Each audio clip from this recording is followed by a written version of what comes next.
Dobrodošao na mojem kanalu, moje ime je Valentino Cardinale, vlasnik sam Tehnopraha i danas prezentiram Neostrip 7001 NF.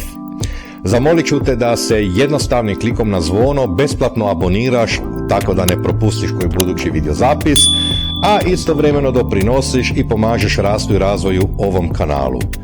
Hvala. Neostrip 7001 NF.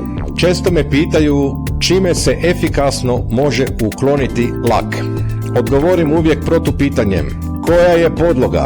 Razlog mojeg protupitanja leži u sastavu same kemikalije.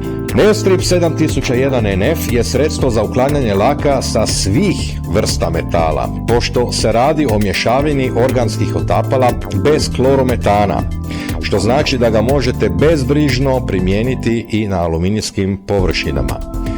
Brzina djelovanja ovisi o vrsti i debljini laka, međutim se proces može ubrzavati zagrijavanjem tekućine. Radi prisutnih otapala preporučujemo raditi maksimalno sa temperaturom od 60 Celzijevih stupnjeva. Posebnost je i mogućnost primjene za uklanjanje grafita sa zidova. Neostrip 7001 NF dostupan je i u pakiranju od 25 kg.